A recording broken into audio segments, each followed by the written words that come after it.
మూకం కరోతి వాచాలం పంగుం లంఘయతే గిరిం యత్కృపాతమహం వందే పరమానంద సాగరం.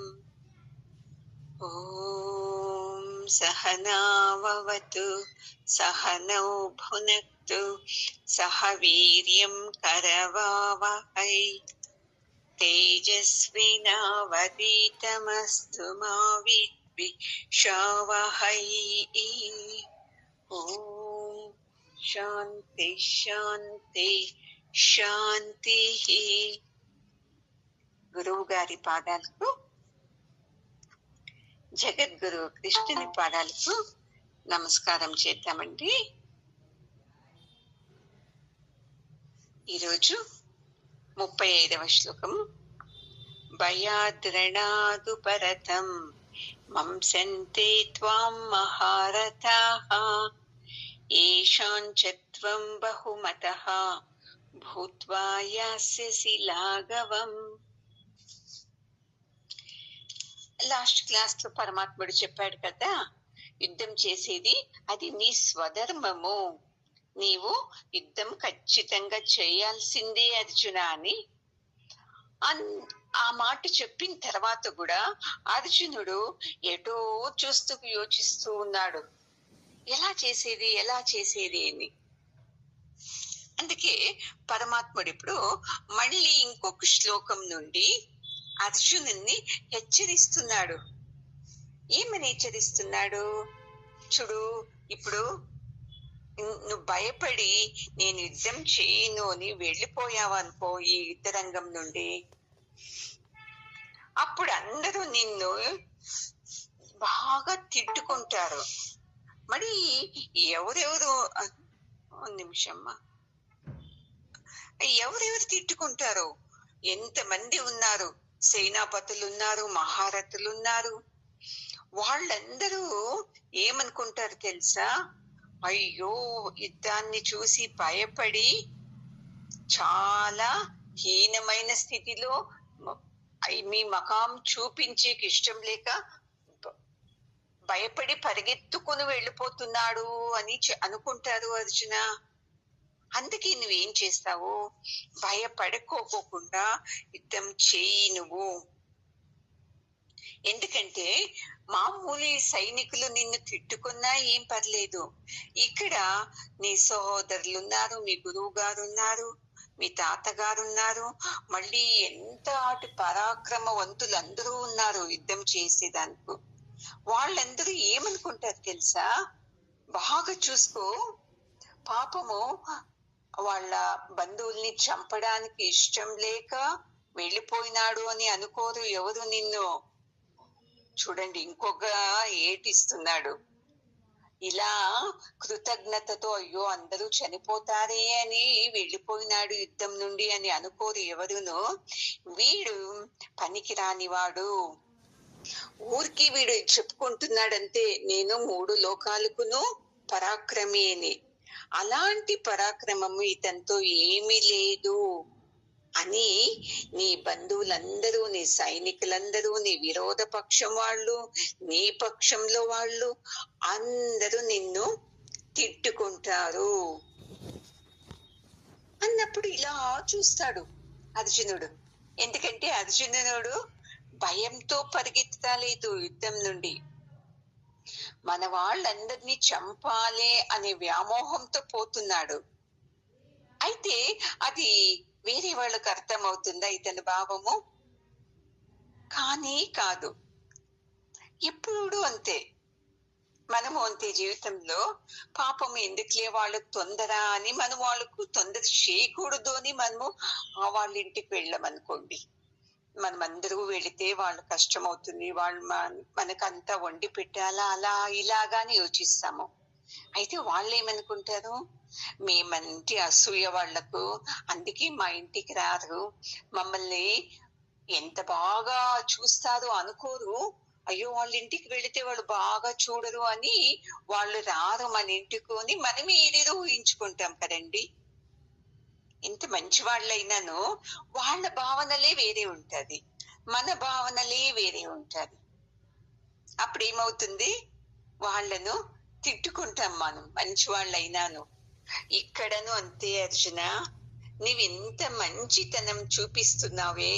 మా తాత, మా గురువు గారు, నా సోదర సంబంధులు పాపము యవ్వనంలో ఉన్న సైనికులందరినీ చంపాలి, అందుకే యుద్ధం వద్దు అంటున్నావు అని ఈ నీ అభిప్రాయము వాళ్లకు తెలవదు. ఒకవేళ తెలిసినాను నిన్ను హీనంగానే చూస్తారు. ఇప్పుడు నీవంటే చాలా గౌరవం, ఎందుకంటే 3 లోకాలకు వీరుడు అని. ఇప్పుడు వెళ్ళిపోయావనుకో నిన్ను భయపడి పరిగెత్తుకుని వెళ్ళాడు అని అందరూ అంటారు. ప్రాణ భయం నుండి వెళ్ళిపోయాడు అంటారు అర్జున అని చెప్తాడు కృష్ణుడు. అప్పుడు ఇలాగే చూస్తాడు అర్జునుడు. ఏమి ఇలా అంటున్నాడు కృష్ణుడు? నేనేదో నా బంధువుల్ని వ్యామోహంతో చంపడం వద్దు అంటుంటే ఏదేదో చెప్తున్నాడు కదా అని ఆశ్చర్యము, కోపము వస్తుంది. మనకు అంతే కదండి. మనకి ఎవరన్నా బుద్ధి చెప్తారు అంటే వాళ్ళ మీద ఏమొస్తుంది? మనకు కోపం వస్తుంది. నువ్వు నాకే చెప్పడం, ఇంట్లో వేరే వాళ్ళకు చెప్పు, నేనేం తప్పు చేశాను అంటాం కదండి మనమందరూ. అలాగే ఇక్కడ అర్జునుడు ఏంది నాకు బుద్ధి చెప్తున్నాడు కదా, నేను భయపడి వెళ్ళటం లేదు, పాపం వీళ్ళు నా నుండి చావకూడదు అని వెళుతున్నానే తప్ప ఇతనేమి ఇలా అంటున్నాడు అని పరమాత్మను వైపు చూస్తాడు. అప్పుడు పరమాత్ముడు ఇంకొక మాట కూడా అంటాడు. అవాచ్యవాదాంశ బహూన్ వదిష్యంతి తవాహితాః నిందంతస్తవ సామర్థ్యం తతో దుఃఖతరం ను కిం. చూడు అర్జున, ఈ శత్రువులందరూ ఏమంటారు తెలుసా? చాలా నీచంగా మాట్లాడతారు. మళ్ళీ నీ సామర్థ్యాన్ని చాలా హీనంగా మాట్లాడతారు. ఇతను ఊరికే తనే గొప్పలు చెప్పుకుంటాడు, వీరుడు శూరుడు అని. ఇతన్ని చూస్తే ఇప్పుడు తెలియటం లేదా? మా ముందే పరిగెత్తి వెళ్ళిపోయాడు అని అందరూ అంటారు. దీనికన్నా ఇంకేదన్నా దుఃఖకరమ ఉందా నీకు? యోచించు అర్జున. ఒకవేళ సైనికుడు వచ్చి నిన్ను చంపినా అది ఒక పర్లేదు. ఏమంటే యుద్ధంలో పోరాడేటప్పుడు చంపాడు అర్జున్ని ఇతను అని అనుకుని, ఇప్పుడు నువ్వు యుద్ధమే చేయకోకుండా పరిగెత్తుకొని వెళ్ళిపోతుంటే నిన్నందరూ ఏమంటారు? చాలా హీనమైన మాటలతో నిందిస్తారు.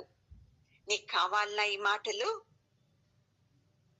ఇలా నిందిస్తే నీకు ఎంత దుఃఖం కదా. అందుకే నీవు నిలబడి ధైర్యంగా యుద్ధం చేయి. ఎందుకు భయపడుతున్నావు నువ్వు అని అర్జునునికి రోషం వచ్చేలాగా మాట్లాడుతున్నాడు పరమాత్ముడు. ఇలా అన్నా చెబితే యుద్ధం చేస్తాడు అని. మనము అంతే కదండి. సంసారంలో తప్పు చేయకోకుంటేను భయపడతాం. అయ్యో వాళ్ళు ఏమనుకుంటారో, ఎదురింటి వాళ్ళు ఏమనుకుంటారో, వీళ్ళు ఏమనుకుంటారో అని ఇలానే భయపడతాము. పోనీ ఎదిరిస్తామా వాళ్లకు అని ఇది రాదు మనకు. సంసారంలో మనం ఇలా భయపడుతూ ఉంటాము. మా బంధువులు ఏమంటారు, మా ఆయన ఏమంటారు, వాళ్ళు ఏమనుకుంటారు అని. అక్కడ అర్జునునికి యుద్ధ రంగంలో భయపడుతున్నాడు. ఎలా చేసేది యుద్ధము, ఎలా చేసేది అని బాగా తెలుసుకోండి. ప్రతి ఒక్కరి జీవితంలోనూ కష్టాలు వస్తుంది. మొదట మన మనసులో ఒకటి తీసేయాలండి. ఏంది తెలుసా? నాకే ఎక్కువ సమస్యలు, వేరే వాళ్లకు సమస్యలు లేవు అనే దాన్ని మనం మొదట తీసేయాలండి. అందుకే ఇప్పుడు ఎందుకు మనకు దుఃఖం అంటే మాకే సమస్యలు వేరే వాళ్లకు లేవు అని ఉన్నాం మనము. అందుకే సంసారంలో మనం ఆనందంగా ఉండటం లేదు. ఏది ఏమైనా భయపడనే కూడదు. మీ మనసుకు తెలవాలి ముఖ్యంగా నేను సరిగ్గా ఉండాను అని. అప్పుడు చూసుకోండి మీరు ధైర్యంగా మీ జీవితంలో మీరు ముందుకు వెళతారండి. అయ్యో మా బిడ్డని ఇలా అనేస్తున్నారే, నా కొడుకుని ఇలా అనేస్తున్నారే, నా కూతుర్ని ఇలా అన్నారే, మా ఆయన్ని ఇలా అన్నారే, మా ఆవిడ్ని ఇలా అన్నారే. దీంట్లోనే యుద్ధం, ఆ మాట పట్టుకొని యుద్ధం చేస్తుంటాము. వదిలేయాలి. అర్థం కాని మనుషులు ఏదేదో మాట్లాడతారు. వాళ్ళ గురించి నాకు అనవసరం అని మీకు రావాలి. అప్పుడే మీరు సంసారం అనే జీవితంలో యుద్ధం చేయడానికి అవుతుంది. లేదు అంటే ఇవే మాటలు వాళ్ళ నుండి ఇలా వీళ్ళలా అని బాగా తెలుసుకోవాలండి. ఏంటి తెలుసా, నేను వాళ్ళలాగా హీనంగా ఎవరిని అనటం లేదు కదా. అప్పుడు ఎవరు గ్రేట్ అవుతారు? మీరు గ్రేట్ అవుతారా, వాళ్ళు గ్రేట్ అవుతారా? ఇది మీరు అర్థం చేసుకున్నారంటే చూసుకోండి, మీరు ఇలా ఫీల్ చేసుకోరు. వాళ్ళు ఇలా అన్నారే, వీళ్ళు ఇలా అన్నారే అని భయపడరు మీరు. ఇప్పుడు అర్జునుని పరిస్థితి మనం అందరికీ జీవితంలో వాళ్ళేమంటారు, వీళ్ళేమంటారు, వాళ్ళేమనుకుంటారు, నా నుండి ఇలా అయింది అనుకుంటారేమో. ఎవరన్నా అనుకోండి, మీ ఆత్మసాక్షికి మీరు సరిగ్గా ఉన్నాను అని మీకు వచ్చింది అంటే మీరు ధైర్యంగా మాట్లాడాలి అందరితోనూ. లేదు అంటే మనల్ని గురించి ఎలా ఇప్పుడు అర్జునుని గురించి అందరూ మాట్లాడతారు.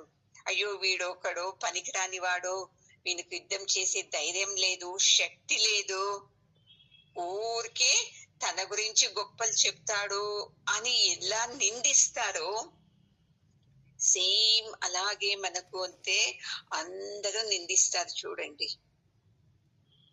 అలా నిందించేస్తే మనము చచ్చినట్లే కదా. అందుకే ధైర్యంగా ఉండాలి. ఎవరు ఏమంటారో వాళ్ళు అనని, నాకేం భయం లేదు, నేను సరిగ్గా ఉండాను అని మనకు రావాలి చూడండి. సేమ్ అలాగే ఇప్పుడు పరమాత్ముడు అర్జునుకు చెప్తుండేది. ఇలా నిన్ను నిందిస్తే వాళ్ళకేం కాదు, అయితే నీకే చనిపోయినట్లు అనిపించదా?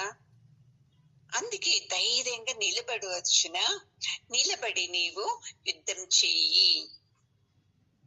నీవయ్యి కోరుకోలేదు యుద్ధాన్ని, వాళ్ళు కోరుకో ఉండేది యుద్ధంని. అందుకని నీవు నిలబడుకో. నిలబడి ఏం చేయాలి అని మళ్ళీ ఇంకో శ్లోకంలో చెప్తారు. హతో వా ప్రాప్స్యసి స్వర్గం జిత్వా వా భోక్ష్యసే మహీం తస్మాదుత్తిష్ఠ కౌంతేయ యుద్ధాయ కృత నిశ్చయః. ఈ అర్జున, కౌంతేయ అంటే ఈ కుంతి పుత్రుడా అర్జున, నీవు ఇంత భయపడుతున్నావు కదా, వాళ్ళు ఏమనుకుంటారు, వాళ్ళు చనిపోతారే, నా నుండి వాళ్ళు చనిపోతారు, మాకు రాజ్యం వస్తుంది దానికోసం వాళ్ళు చనిపోతారే అని యోచిస్తున్నావు కదా. అది పక్కకు పెట్టు. నీవు యుద్ధం చేసావు అనుకో, యుద్ధం చేస్తూ చేస్తూ నీవు మరణించచ్చు. ఎవరికి తెలుసు? తెలుసా అండి మన చావు ఎప్పుడు అని? మనం అనుకుంటాము వాళ్ళు చేస్తారేమో, వయసు అయిపోయింది, హాస్పిటల్లో ఉన్నారు పాపము అని. వాళ్ళు బతికొస్తారు. మనకు తెలిసిన వాళ్ళు ఇంకెవరు బాగా ఉంటారు, వాళ్ళు ఎవరో చనిపోతారు. అందుకే నేనేం చేస్తావు తెలుసా, ధైర్యంగా యుద్ధం చెయ్యి. ఒకవేళ నీ శత్రుపక్షం వాళ్ళే నిన్ను చంపచ్చు కదా. చూడండి ఎంత స్పష్టత ఇస్తున్నాడు పరమాత్ముడు. అర్జునుడు ఏమనుకుంటున్నాడు, నేను చంపాల్సి వస్తుంది, మా సైనికులు వాళ్ళని చంపేస్తారు, అయ్యో మాక పాపం వస్తుంది, చనిపోతారే అని. ఇలా ఎందుకు అనుకోకూడదు? యుద్ధం చేసేటప్పుడు అటుపక్క వాళ్ళు కూడా నిన్ను చంపచ్చు కదా. అర్జునునికి ఈ మాట ఒకలాగా అనిపించేస్తుంది. అంతే కదండి. ఎవరికైనా వాళ్ళకి ఆయుస్సు తీరి చనిపోయారో, లేదో సమస్యలు వచ్చి ఆత్మహత్య చేసుకున్నారో, లేక కాయిలాలు వచ్చి చనిపోయేటప్పుడు ఏమంటాము, అంతే ఉండింది వాళ్లకు ఈ యోగము, చనిపోయినారు అంతే కదా అని చెప్పేస్తాము. అదే మన ఇంట్లో మన ఆత్మీయులు ఎవరైనా చనిపోతే మనం ఏమంటామండి, ఎంత మంచి వాళ్ళు మా వాళ్ళు, అయ్యో ఎందుకు పరమాత్ముడు తీసుకొని వెళ్ళాడు అంటాం కదా. అందుకే పరమాత్ముడు అంటున్నాడు, నీవే వాళ్ళని చంపేస్తాను చంపేస్తాను చనిపోతారే అంటున్నావే, దాన్ని పక్కకు పెట్టు. అటుపక్క వాళ్ళు నిన్ను చంపొచ్చు కదా. షాక్ అయిపోతుంది అర్జునునికి, ఏంది నేనింత శూరుడు నన్ను చంపటమా, అహంకారం చూడండి. ఒకవేళ నీవు చనిపోతే, నిన్ను చంపేస్తే అర్జున నీవేమైతావు, చాలా వీరుడు అనే పట్టం పొంది స్వర్గం చేరుతావు. ఎందుకంటే వీరమరణం నీది చనిపోతే అన్నప్పుడు అర్జునునికి ఒకలాగా అయిపోతుంది. ఏమి డైరెక్ట్ గా పరమాత్ముడు నన్నే అంటున్నాడే, నువ్వే చనిపోవచ్చు కదా. చూడండి, తాకత్తు ఉండే వాళ్ళే ఇలా కరెక్ట్ గా మాట్లాడేది.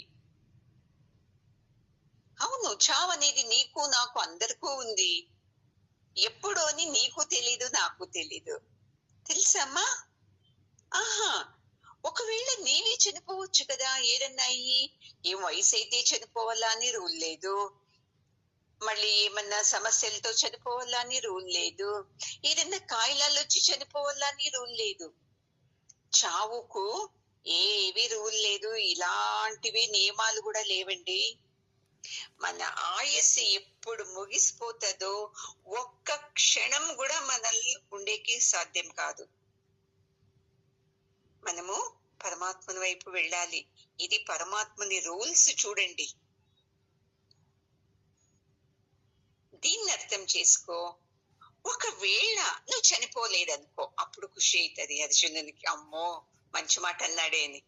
ఎందుకంటే ఏమన్నా అవుతుంది అంటే చాలు, అయ్యో తప్పు తప్పు తప్పు అలా అనకు, ఏం అపశకునం మాటలు అనేస్తాం కదా మనము. అది ఇక్కడ కృష్ణుడు ఏమంటున్నాడు, నిన్నే చంపొచ్చు వాళ్ళు అని చెప్పేటప్పుడు అర్జునునికి ఎలాగవుతుంది ఊహించండి. అందుకే ఒకవేళ నీవు బతికితే నీవు ఈ రాజ్యాన్ని అనుభవిస్తావు, చనిపోయావనుకో వీరమరణం పొంది స్వర్గానికి వెళతావు అర్జున. చూడండి, రెండు చెప్పేస్తాడు పరమాత్ముడు. నెగిటివ్ది కూడా చెప్పేస్తాడు, నిన్నే చంపొచ్చు వాళ్ళు కదా అని. ఇది చూడండి, వీళ్ళు నిజమైన గురువులు. నువ్వు మంచోడు నీకేం కాదు, నువ్వు మంచోడు నీకేం కాదు, ఇది కాదండి. నీ మంచితనం ఇప్పుడు ఉండొచ్చు, ఎన్ని జన్మల్లో చెడ్డ పనులు చేయలేదు, దాని ప్రభావం కూడా మనకు వస్తుంది కదా. ఇలా యోచించాలి ఎప్పుడు మనము. చాలా మంది ఏమంటారంటే, అయ్యో ఏం మంచోళ్ళప్ప, నేనే చూశాను ఎన్ని పూజలు చేసేవాళ్ళు, ఎన్ని దానాలు చేసేవాళ్ళు, వాళ్ళకి ఇలా కావాలా అంటారు కొంతమంది. ఇంకా కొంతమంది ఏమంటారు, వీళ్ళు ఇంకొకరికి అన్యాయం చేశారు అందుకే ఇప్పుడు అనుభవించారు అని. ఇది ఈ జన్మలో మనం చేయకుండా ఉండొచ్చండి. ఏదో జన్మలో ఎన్ని పాపకర్మాలు చేశాం కదా, దాని ఫలం అనుభవించాల్సిందే. అయ్యోయ్యో సత్సంగం వింటున్నానే, నాకెందుకు కష్టం వచ్చింది, పుణ్యమో నీకు, ఈ సత్సంగం వింటున్నావు, కష్టాలు వచ్చింది, ఈ జ్ఞానంతో దాన్ని పక్కకు నెట్టేస్తున్నావు. అరే నేను సత్సంగం చెప్తున్నాను కదా, నాకెందుకు సమస్యలు అంటే, సమస్యలు వచ్చినప్పుడే కదండి సత్సంగం జ్ఞానము నాలో ఉందా లేదా అని తెలిసేది. బాగా తెలుసుకోండి. మీకు సమస్యలు వచ్చింది అంటే మీరు ఏడుస్తూ అయ్యో వాళ్ళు ఇలా అన్నారు వీళ్ళు ఇలా అన్నారు అంటే మీకు ఈ సత్సంగం జ్ఞానము లోపలకు వెళ్ళటం లేదు. ఇదే చూసుకోండి సర్టిఫికెట్. చిన్న చిన్న విషయాలకు బాధపడటము, చెప్పుకోవటము, ఏడవటం చేస్తున్నారంటే ఈ జ్ఞానము ఇంకా మీలోకి వెళ్ళలేదు. లేదు, సత్సంగం వింటున్నాము అంటే వింటున్నారు, ఈ చెవిలో వింటున్నారు, ఆ చెవిలో వదిలేస్తున్నారు. ఏ సమస్యలు వచ్చినా నా ప్రారంధం నుండినే వచ్చేది, దీనికి ఎవ్వరూ కారణం కాదు. దీన్ని నేను విశాలంగా చూసి ఈ సమస్యల నుండి బయటికి వస్తాను అని వచ్చిందనుకోండి, ఇదే చూడండి మోక్షం అంటే. ఏదో చనిపోయిన తర్వాత కాదు మోక్షము, ఈ స్థితి వస్తుంది చూడండి, ధైర్యమైన స్థితి, ఇదే మోక్షం చూడండి. అందుకే అర్జున, దృఢ నిశ్చయం చేయి, నిలబడు. నీవు నిలబడి యుద్ధం చేయు. చేస్తావా, పైకి వెళతావు, గెలుస్తావా, ఈ రాజ్యాన్ని అనుభవిస్తావు. ఇక్కడ పరమాత్మనికి యుద్ధం చేయాలి అని ఇష్టం, ఎందుకంటే అధర్మం నశించాలి కదా. ఇతను 7 అక్షోడి సైన్యులుంది, గెలుస్తాడా లేదా అది కాదు ముఖ్యము, చనిపోతే స్వర్గానికి వెళతాడు కదా. ఇలా అర్థం చేసుకొని పరమాత్ముడు ఇంకొక శ్లోకం చెప్తారండి. సుఖ దుఃఖీ సమే కృత్వా లాభాలాభౌ జయ జయౌ తతో యుద్ధాయ యుజ్యస్వ నైవం పాపమవాప్స్యసి. చూడు అర్జున, నేను ఇంకా విశాలంగా చెప్తాను చూసుకో నీకు.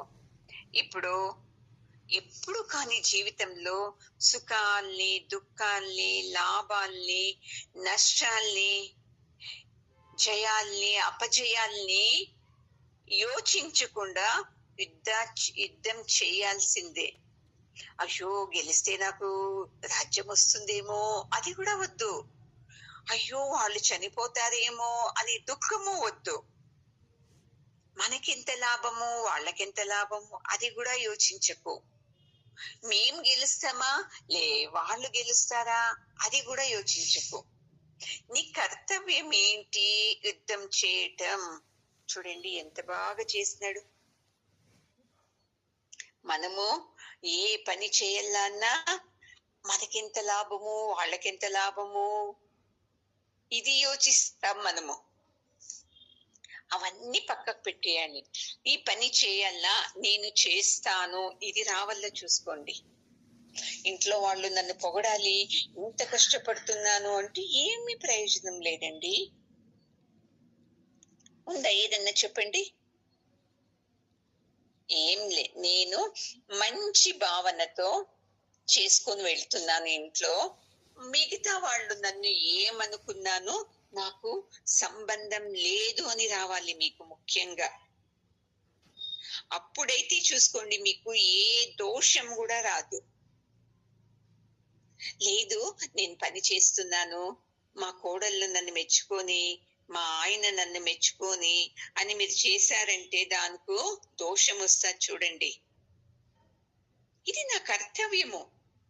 ఇంట్లో భార్యగా నేను చేయాలి, తల్లిగా బిడ్డల్ని చూసుకోవాలి, కోడలుగా అత్తల్ని చూసుకోవాలి, అత్తగా కోడల్ని చూసుకోవాలి. ఇలా రావాలి చూడండి మన మనసులో భావం. ఆ భావంతో నువ్వు పని చేస్తే నీకు ఏది కర్మం అంటది చూడండి. మనకు తెలియదు ఇన్ని రోజులు ఎందుకు కర్మము, ఎందుకు మనం దుఃఖం అనుభవిస్తాము అంటే ఇదే మనసులో అపేక్ష. నేను ఇంత పని చేస్తున్నాను, ఒక్కరు నన్ను మెచ్చుకోరే ఇంట్లో వాళ్ళు, ఎంతని చేయను అని మనసులో తిట్టుకొని పని చేస్తాము. అది తప్పు అని చెప్తుండారు చూడండి. మనకు పరమాత్ముంది అర్థం కానే కాదండి. పరమాత్మని రూల్సే అర్థం కాదు మనకు. మనకు తెలిసిన రూల్స్ లో ఇది తప్పు ఇది సరి అని మనమే యోచించేస్తాము. పరమాత్మని దృష్టిలో తప్పు సరి ఏది అనేది వింటే మీకే ఆశ్చర్యమైపోతుంది. ఇది పవిత్రమైన పనినా మనకోవి, అయ్యో ఇది అపవిత్రం ఇలా చేయకూడదు అని. ఇదేమండి భార్య భర్తను అలా తిడుతుంది, ఇది తప్పు కదా. ఇది మన దృష్టిలో. పరమాత్మన దృష్టిలో ఏంది? భర్తని ఎందుకు తిడుతుంది? అతను సరిగ్గా లేడు అందుకు తిడుతుంది. దాంట్లో తప్పేం లేదే అని పరమాత్మని దృష్టి. మనది చిన్న దృష్టితో యోచిస్తాము. ఏమండి పక్కింటి ఆవిడ పొద్దున్నే లేస్తది, ఇంట్లో ఏం చేస్తారో లేదో అండి, వెళ్ళిపోతుంది అలంకారం చేసుకొని, ఎప్పుడో నైట్ ఒక పొద్దులో వస్తాది, తప్పు కదా అది. ఆడది ఇంట్లోనే ఉండాలి కదా. ఎందుకంటే నేను ఇంట్లోనే ఉన్నాను, నేను కూడా పోయేకి ఇష్టం. మా అత్త, మామ, భర్త తిడతారు, అందుకే నేను నోరు మూసుకొని ఇంట్లో ఉన్నాను. అందుకే నేనేం చేస్తాను, ఆ పక్కింటి ఆమె గురించి మాట్లాడతాను. ఇది మనకు తప్పు. పరమాత్ముడు అంటాడు, సరే అలాగైతే మీ ఆమె పొద్దున్నే వెళ్ళి అలంకారం చేసుకొని ఎక్కడికి వెళుతుందో వెళ్ళని. అలా వెళ్ళేది ఇష్టం మీకు లేకుంటే ఆమెని ఇంట్లోనే కూర్చోమని చెప్పి ఆమె జీవితానికి అయ్యేవన్నీ మీరు ఇస్తారా వాళ్ళకు? చూడమ్మా నాలాగే ఇంట్లోనే కూర్చొని తిను అని ఇస్తారా మీకు? ఆమెకు డబ్బు, వస్త్రాలు, ధనధాన్యాలు ఇస్తారా అండి? ఇవ్వలేకున్నప్పుడు ఇంకొకరి గురించి ప్రశ్నించే అధికారం మనకు లేదు. ఇది పరమాత్మ ధర్మం. చూడండి, మీరు అనుకున్నట్లు ఆమె ఏదో వెళ్తుంది అనుకోండి, తప్పది మీకు. పరమాత్మ ధర్మం చూడండి. అవును, ఇంట్లో రోగిష్టి భర్త ఉన్నాడు, వయసు అయింది అత్త మామలు ఉన్నారు, వాళ్ళ జీవనం చేయాలంటే ఏం చేస్తుంది? తన ఒళ్ళన్నా అమ్ముకొని ఏదన్నా పని చేసుకొనిలే, దాంట్లో ఏముంది? ఆమె ఎంత కష్టపడతా ఉంది కదా, తప్పే లేదు. ఇది పరమాత్మ ధర్మము. మన ధర్మము అలా వెళ్ళకూడదు, ఇంట్లోనే ఉండాలి. చూడండి, యావది అపవిత్రము. ఒక ఊర్లో ఆ కాలంలో ఇప్పుడు ఉంటాయి చూడండి, ఎదురు బదురు ఇల్లు అట్లా ఉంటది. ఒక ఇంట్లో ఒక బ్రాహ్మణుడు ఉంటాడు, దాని ఎదురింట్లో ఒక వేశ్య ఉంటది. బ్రాహ్మణుడు ఎప్పుడు ఆ పొద్దున్నే లేచిందే ఆ ఇంటిని చూడాలి కదా. వేశ్య ఇల్లు, కర్మ, ఏం కర్మ ఇది, నాది చూస్తే స్వంతమిల్లు, ఈ అగ్రహారం వదిలి వెళ్ళేయడానికి కాదు, చాలా మంది శిష్యులు వస్తారు సత్సంగము అని తిట్టుకునేది. పొద్దున్నే లేచిందే ఆ వేశ్య ఇంటి ముందు అని ఉంసేది, వాకిలేసుకునేది, పూజలు చేసేది, జపాలు చేసేది, ధ్యానాలు చేసేది, మళ్ళీ హోమాలు చేసేది, సత్సంగాలు చేసేది, ఇవన్నీ చేసేది. ఆ వేశ్య ఎలాగ తెలుసా? పొద్దున్నే లేచిన వెంటనే ఎదురెళ్ళే కదా చూసేది. అబ్బా, వాళ్ళ ఇంటి ముందు తొలిచెట్టు ఎంత బాగుంది, పరమాత్మ అమ్మా కాపాడమ్మా, మా ఎదురింటి వాళ్ళు ఎంత మంచి వాళ్ళు, పూజలు పునస్కారాలు అన్నీ చేస్తారు, నాకు ఇలా చేసేకి అవకాశమే లేదే, పరమాత్మ నీకు ధన్యవాదాలప్ప అని మొక్కుని ఆయమ్మ తన దగ్గరికి వచ్చి వీటికి తన దేహాన్ని నమ్మి జీవనం చేసేది. వేరే వాళ్ళకి ఏమనిపిస్తది? అయ్యో, బ్రాహ్మణుడు ఎంత ఉత్తముడు, ఎంత ఉత్తమ గుణము, ఈ వేశ్యదాచి ఆ వేశ్యతో ఏం కచడా, ఇలా తిట్టుకుంటాము. చూడండి, ఈ బ్రాహ్మణుడు పొద్దున్నే లేచిందే ఆ ఇంటిని చూసి, వేశ్య ఇల్లు చూసి చీథు అని ఉమిసి, ఇలాంటి జీవితమా, పాపిష్టి జీవితము, ఇలా అనుకొని అతను పూజలు పునస్కారాలు జపాలు హోమాలు అన్ని చేస్తాడు. అయినాను అది ఒక్కటి పరమాత్మని వైపు వెళ్ళదు. ఈ వేశ్య, పరమాత్మ నీ దయతో నేను ఈరోజు నా దేహాన్ని అమ్ముకొని జీవించాలి అప్ప, ఇదే నాకు జీవన ఆధారము. మా ఎదురింట్లో వాళ్ళు ఉన్నారే బాపనుళ్ళు, వాళ్ళదైతో బాగున్నాను, ఎందుకంటే వాళ్ళు చెప్పే మంత్రాలు నాకు వినబడుతుంది, పూజది అవన్నీ వినబడుతుంది, ఎంత పుణ్యము నాది పరమాత్మ, వాళ్ళని చల్లగా కాపాడప్పా అని వేశ్యం మనసులో. ఎక్కడున్నాడండి పరమాత్ముడు ఇప్పుడు? ಸುಶೀಲಮ್ಮ ಅರ್ಥ ಆಗ್ತಾ ಐತಮ್ಮ? ಪವಿತ್ರ ಕೆಲ್ಸ ಯಾವುದು ಅಂತ? ಅಮ್ಮ ಅಮ್ಮ ಅರ್ಥ ಆಗುತ್ತಮ್ಮ. ಹೇಳ್ಕೊಂತ ಇದ್ದೀನಮ್ಮ, ನಾನು ಆರಾಮಾಗಿ ಕೂತ್ಕೊಂಡು. ಮಾಡೋ చేసే పనుల్లో లేవండి, ఏ భావనతో చేస్తున్నారో అది పవిత్రత, అది అపవిత్రత. నేనే బాగుండాలి, ఎదురింటోళ్ళు వాళ్ళు వీళ్ళు బాగుండకూడదు అని నేను ఎన్ని వ్రతాలు, ఎన్ని హోమాలు ఏం చేసినాను, అది ఒక్కటి పరమాత్మని వైపు వెళ్ళదు. అందరూ బాగుండాలి, వాళ్ళు బాగుండాలి, నేను బాగుండాలి అని మీరు ఏమీ చేయకండి. అయినాను ఈ భావన చాలు పరమాత్మ దగ్గరకు మనల్ని నడిపిస్తారండి. అలాగా అర్జున, నీవు ఇవన్నీ ఏది యోచించకుండా, నీవు లాభాలు సుఖ దుఃఖాలు, వాళ్ళేమనుకుంటారు, వీళ్ళేమనుకుంటారు, మా గురువు గారు ఏమనుకుంటారో, మా తాత ఏమనుకుంటాడో, ఇవన్నీ యోచించకుండా నీవు యుద్ధం చేయి. నా కర్తవ్యము యుద్ధం చేసేది. ఎవరు నన్ను తిట్టుకున్నా నాకు సంబంధం లేదు. ఇదంతా పరమాత్మని దయతో నేను యుద్ధం చేస్తున్నాను అని నీవు చేశావంటే నీకు ఏ పాపము రాదు. చూడు అర్జున, అందుకే నీవు నిలబడు. ఏమవుతుందో ఏమవుతుందో అనేది వదిలేసేయి. ఎందుకంటే ఫలం ఇచ్చేది పరమాత్ముడు, పని చేసేది నీవు. ఆ ఫలం ఏముంటుందో దాన్ని స్వీకరించాలి అంతే. ఇదే చూడండి కృష్ణ ప్రజ్ఞ అంటే. చేసేవన్నీ పరమాత్ముడు చేపిస్తున్నాడు. నేను ఈ భావనతో చేయాలి. దాని ఫలం ఎలా వస్తుందో అది పరమాత్ముడు ఇస్తాడు. నేను గెలుస్తానో వాళ్ళు గెలుస్తాడో కాదు అర్జున. నేను ఓడతానో వాళ్ళు ఓడతారో కాదు, అది నీవు యోచించకు. యుద్ధం చేసేదంతే నీ కర్తవ్యము. గెలుపు ఓటమిలు ఆ పరమాత్ముడు నిశ్చయించేది. ఇలా చెయ్యి నీవు. పరమాత్ముడు చెప్పేది అర్జునునికి కాదండి, మనము మన జీవితంలో ఇలాగే చేయాలి. పరమాత్మ, నీవు నాతో చేపిస్తున్నావు, నాకేమీ తెలీదు, నీవెలా కావాలా అలాగా నువ్వే చేపించేది. నువ్వు చెప్పినట్లు నేను చేస్తాను, అంతే నాకు తెలిసింది. ఈ భావంతో చేయండి. పరమాత్ముడు ఎక్కడుంటాడు? నాలోనే సంతోషంగా ఉంటాడు. చూడండి, ఈ రకంగా నువ్వు చేసినావంటే అర్జున, నీకు ఏ పాపము రాదు.